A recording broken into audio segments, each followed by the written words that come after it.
Larry, a young man, recently proposed to his girlfriend, Karen. I went with him to meet her parents, only to find out her father was the famous owner of a brand store. This made Larry nervous, knowing Karen came from a prominent family, but he managed to answer all of her father, Michael's, tough questions confidently. However, things took a turn when Michael found out I only finished middle school. He slapped Larry right there. I was furious at how he looked down on us just because we didn't have the same social status. I told him we'd meet again, and then Larry, Karen, and I left for the hospital. On the way, I told Karen I would confront Michael about his actions. Her response made me even more determined. The next day, when Michael realized who I really was, he was shocked. My name is Kevin, and I'm 65 years old. Ever since my wife passed away, I've been living with my son Larry. Since retiring, my legs have weakened, and I can't walk for long periods. I use a wheelchair at home and rely on Larry to help me move around. Despite being 30 in the prime of his life, Larry cares deeply for me. We hired a housekeeper to help, but Larry still takes the time to push my wheelchair, even on his days off. I'm always silently grateful to him. Then came the big moment. One night, after coming home from work, Larry shared the news that he had proposed to Karen. The news was so overwhelming, it almost made me drop my tea. Larry just told me he proposed to his girlfriend, Karen. I asked him what she said, and with a big smile, he made a circle with his hands and said, "She said okay, she'll marry me." I could see the happiness on his face, and it was so strong that I almost cried with joy as I congratulated him. But soon, Larry looked sad. "What's wrong? You got a yes, but you seem upset?" I asked. "It's great that she said yes, but now I need her parents' approval, and I'm really nervous about it," Larry replied. I remember feeling the same way when I met my late wife's parents. Her father was very strict, and it took many trees before he agreed to our marriage. Now, Larry was facing a similar challenge. To encourage him, I patted him on the shoulder and said, "I was really nervous when I asked for permission to marry, but if you're honest about your feelings, they will see your sincerity. I'm not just being a proud dad when I say that Larry is a wonderful young man.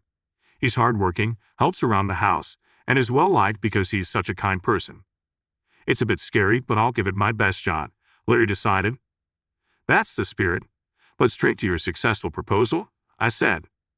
That night, we celebrated with our best sake. Karen chose a traditional restaurant for the marriage meeting, one that was wheelchair accessible, showing how thoughtful she is. Larry has excellent taste in women. Karen is truly a wonderful match. Feeling inspired, I decided to give Larry a gift to boost his courage for the upcoming proposal. While he was at work, I went with my helper to a high-end department store to find something appropriate for him. While Larry was at work, I saw a set of bowls being sold as a couple's item. But I reminded myself that Larry hadn't yet received approval from Karen's parents. So trying not to get ahead of myself, I went to a men's boutique instead. At the store, I mumbled to myself while trying to decide what to buy. Being in a wheelchair, I couldn't reach the shelves, so I asked a nearby salesperson for help. "Excuse me, could you help me see something on the top shelf?" However, the salesperson ignored me, probably because he saw my wheelchair. Thinking he hadn't heard me, I tried again. This time, the salesperson sneered and said, "We don't have anything suitable for someone like you here." I was shocked by his rudeness. Just as I was about to complain, a well-dressed man came from the back of the store, and the other staff bowed to him, showing he was someone important. He looked to be in his late 60s, stocky and stout. I approached him, hoping he would address the salesperson's behavior. "Excuse me, I was treated horribly by your staff," I began. Just then, the earlier salesperson called out, "Mr. Michael, the president," and hurried over. This man was not just the store manager, he was Michael, the president of a major menswear brand known throughout Japan. When I explained what happened, Michael asked, "Well, sir, was there an issue with the staff?" I told him again that the staff member had disrespected me when I asked for help. I expected Michael to apologize and correct the situation, but to my dismay, he just snorted and laughed. "Ha ha, sir, this is a high-end men's store. If you're dissatisfied, perhaps try somewhere else." I was shocked and openly showed my anger. "Can't you see our clientele are all affluent? We have nothing suitable for someone as plainly dressed as you." Michael smirked, laughing with the staff. Appalled by the treatment, I left the store in anger. Forget it, I don't need this place, I thought. I knew the brand was popular among celebrities, but this was a bitter experience. I ended up buying a different gift, but the incident at the store still upset me. I planned to give Larry the gift after a successful meeting with Karen's parents. Today, we were heading to the traditional restaurant where Karen's parents were waiting. As Larry pushed my wheelchair, I could see he was nervous. "Don't worry, Karen's parents are probably nice people," I reassured him several times as we got closer. Traditional Japanese restaurants usually have mats and cushions, but they had set up a room with chairs and a table for us. Karen and her parents were already there. But the moment I saw her father, I couldn't help but exclaim, "Oh, what's wrong, Dad?" Larry asked. "It's nothing," I replied. Karen's father turned out to be Mr. Michael, the president from the store. I hadn't realized Karen shared his last name, which is why I didn't connect the dots earlier. When Michael saw me, he nodded with a smile, which was very different from how he had treated me at the store. He seemed friendly and said, "Nice to meet you. I'm looking forward to today," inviting me to sit down. I realized he had forgotten about our previous meeting at the store. To him, I was just another customer he didn't remember. Trying to calm down, I reminded myself that today was about the marriage proposal. However, the idea of Michael becoming Larry's father-in-law wasn't pleasing to me. As the Japanese cuisine was served and we began to eat, I felt a bit awkward. Michael started a conversation. "So where did you meet my daughter, Karen?" "I met Karen through a coworker, and it was love at first sight for both of us," Larry replied. "They started dating after work and their relationship grew deeper." "You have a good eye to take a liking to my daughter," Michael chuckled. After dating Karen for a while, I learned that her father is the president of a famous apparel company. At a family meeting, I saw Larry and Mr. Michael getting along well, which was a relief. Karen, who was initially nervous, relaxed as she watched them chat. Then Mr. Michael started talking about his family history, dating back before the Showa era. He said it was his duty as the head of the Michael family to maintain their legacy. The atmosphere tensed up as he looked at Larry and said he needed to determine if Larry was suitable to be his daughter's husband. Mr. Michael was smiling, but his words made us feel inferior. I had noticed at the store that Mr. Michael was an arrogant man who seemed to think all the accomplishments of his ancestors were his own doing. As the conversation continued, Karen whispered to her father, asking him to be careful with his words. Suddenly, Mr. Michael slapped her across the face. Larry and I were too stunned to move. Mr. Michael declared that he would decide who Karen marries and warned her not to speak out. Karen looked sad with a bruised cheek. It was shocking. "Mr. Michael, sir, that was too much," Larry said, standing up for her. Mr. Michael glared at him and scoffed. "Oh, a young man dares to speak against me." Larry, looking straight at Mr. Michael, declared his intention to marry Karen, showing his determination no matter the opposition. Inspired by his courage, I also stood up to Mr. Michael, praising Larry's diligence at work and the high regard his superiors have for him. I said Larry, still in his 30s, has a promising future. "Desperate to join our ranks, aren't you?" Mr. Michael scoffed, dismissing us with a snide remark, but I kept my cool. I told Mr. Michael that all I wanted was for my son and Karen to be happy and asked him to bless their marriage. Then I bowed my head deeply. Larry did the same. However, Mr. Michael clicked his tongue blably and said, "Didn't you hear? I decide if you are suitable to be my son-in-law." "Dad, don't raise your voice, it's disturbing the other guests," Karen interjected. "Be quiet. Your marriage is my decision," Mr. Michael snapped back. Despite Karen's effort to calm him, Mr. Michael glared at us and criticized, "Why are only two of you here? It's only polite for both parents to come to a marriage meeting." It seemed Larry had already explained our family situation to Karen, but Mr. Michael had either forgotten or ignored it. "My wife passed away when Larry was in high school. Since then, it's been just the two of us," I explained. "We face the grief of losing family members and are here now. My role, having outlived my wife, is to ensure Larry's happiness. With our father-son household. Such broken people shouldn't dare approach our family," Mr. Michael sneered. Larry and I were shocked by his insult. Karen and her mother looked at him in disbelief. "Please take back what you just said. I might overlook it if it was just about me, but I can't ignore an insult towards my father and late mother," Larry said, visibly angry and his face turning red. "An insult? I'm merely stating facts," Mr. Michael scoffed, taunting him further. Then, ignoring our feelings, he bombarded us with questions. "If the current project I'm negotiating succeeds, there might be a chance for a promotion to manager," Larry replied, hopeful. "And you think that's enough to marry into our family?" Mr. Michael laughed mockingly at every answer Larry gave, as if to belittle him. The atmosphere was as tense as a stressful interview, weighing heavily on us all. Karen and her mother, perhaps frightened by Mr. Michael, remained silent and looked down the entire time. I only like highly educated elites. Surely, Larry, you graduated from a decent university, right? Mr. Michael continued, sizing up Larry. I was getting angry at how he was judging us, but I knew any reaction could jeopardize Larry's chance of marrying Karen. Larry, who studied economics at a national university and had studied abroad, responded confidently to Mr. Michael's harsh questions. Karen seemed relieved by his composure, and I felt proud of my son.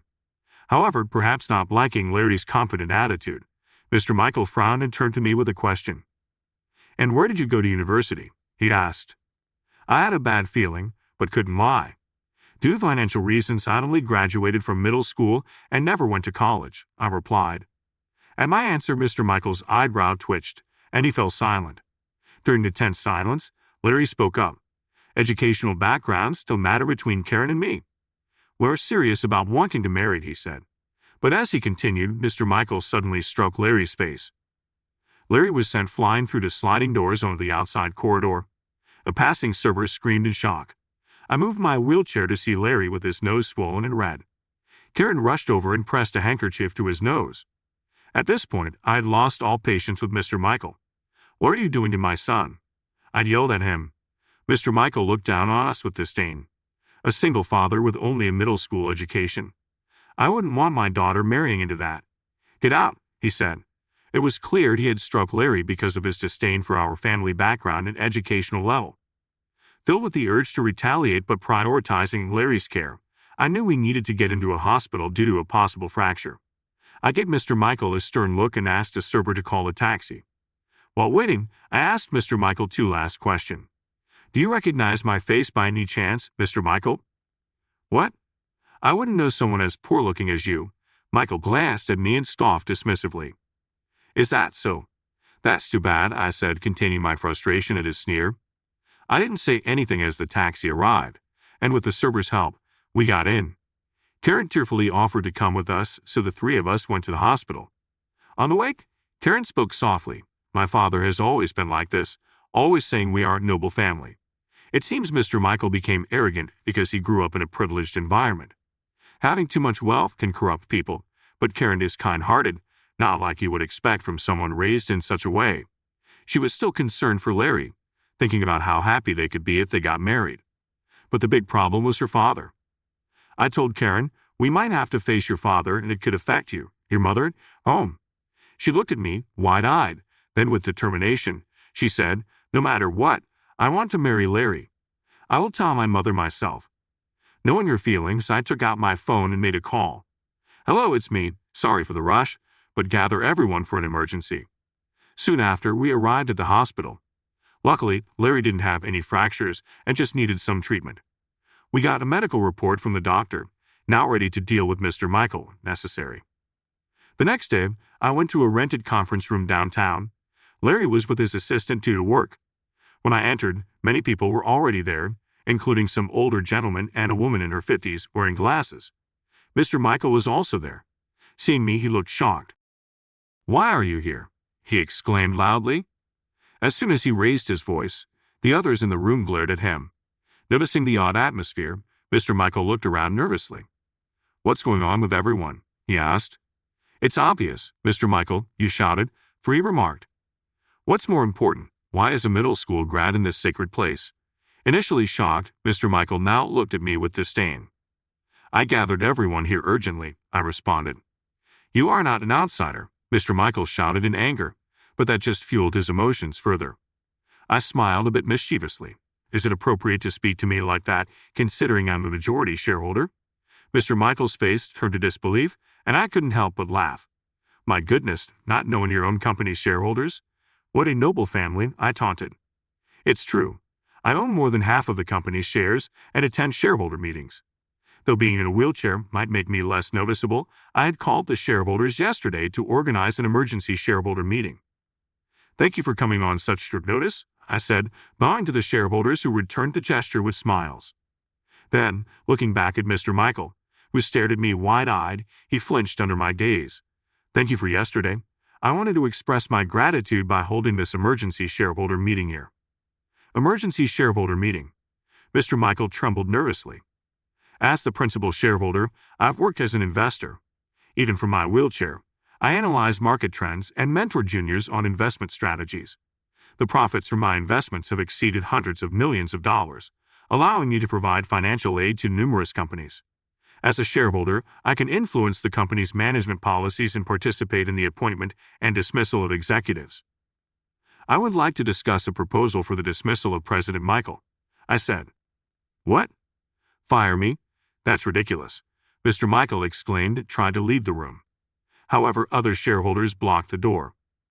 Last night, when I told the shareholders about the emergency general meeting, they agreed with me and proposed a vote of no confidence against Mr. Michael, considering he struck the son of the principal shareholder. Appropriate sanctions are necessary, I stated, glaring at him. Realizing the gravity of the situation, Mr. Michael began to sweat and panic. Yet he chuckled smugly, then burst out laughing.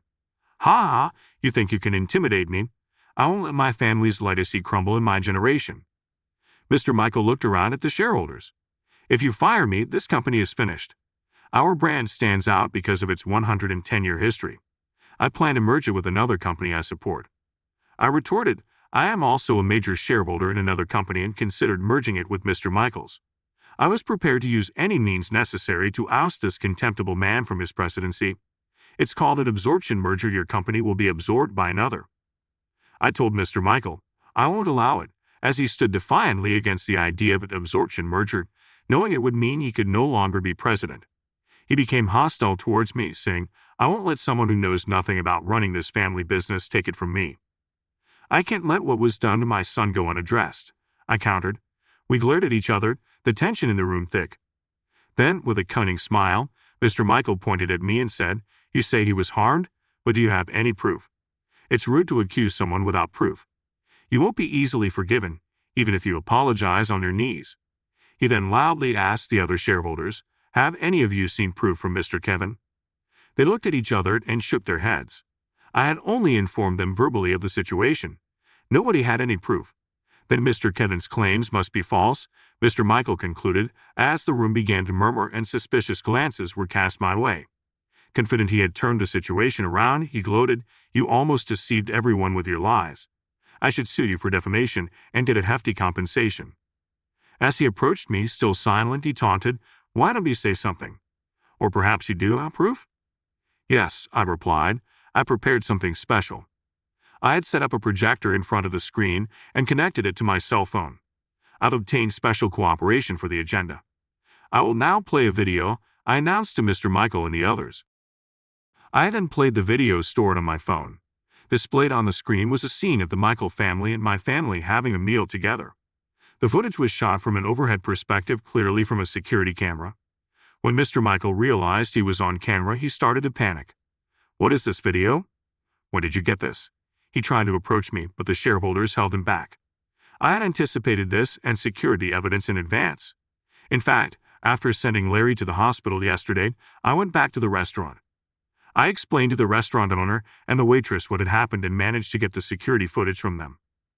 Did you bribe the restaurant? What a low move, Mr. Michael exclaimed. I'm not so naive as to stay silent after my son was attacked, I retorted. The video continued to play, showing the moment Larry was answering Mr. Michael's questions before being struck by him. The shareholders gasped in shock. In the video, Mr. Michael was seen yelling, a single father with only a middle school education. I wouldn't want my daughter marrying into that. Get out. Then the footage showed us leaving for the hospital by taxi. However, the video didn't end there. While Karen, Larry, and I were on our way to the hospital, Mr. Michael and his group were still at the restaurant. His expression tensed up as he watched. Stop this video now. He yelled at me, but I ignored him and turned up the volume. In the video, Mr. Michael was reproached by his wife and then slapped her. Silence. As my wife, you obey without question. I won't tolerate back talk from you, the company staff, or those pompous shareholders. You're all just pawns to me, he declared. The video ended with his wife sobbing, and the screen went blank. Silence fell over the room, and nobody spoke. Mr. Michael stood pale-faced in front of the screen. That was the evidence video of President Michael hitting my son. Oh, and the last part was just a bonus. I said with a smirk. Now, you can't deny it happened, I continued. Mr. Michael, trembling, turned to face the shareholders. Ah, he squeaked, stepping back in a pathetic manner. The shareholders glared at him fiercely, ready to act. With the proof presented and his disdain for the shareholders revealed, Mr. Michael found himself cornered by everyone present. You insulted the people who fund you? You know what happens next, right? Mr. Michael's face contorted as he began to unravel. One can only imagine what happens to a company once its shareholders turn their backs, I added with a smirk. Even the vast wealth of the Michael family would be severely hit if the shareholders collectively abandoned them. Moreover, if the incident with Larry and Mr. Michael's harshness were exposed externally, it would damage the company's image. Client transactions might also be withdrawn. Okay, I understand, I concluded. I'll increase the dividends for everyone, so please forgive me, Mr. Michael pleaded, putting his hands together in front of the shareholders. But they were furious. We can't forgive someone who's insulted us behind our backs. Please, I'm terribly sorry, forgive me, he kept apologizing, surrounded by the majority of people now forcing him into a humble posture. Usually bold, he quickly cowered when his position weakened. Seeing this, I realized that this was the real Mr. Michael. Raised in privilege and pampered from birth, he had lost any sense of gratitude. He used his ancestors' prestige to look down on others, living luxuriously and complacently. Mr. Michael had struck Larry without knowing I was the principal shareholder.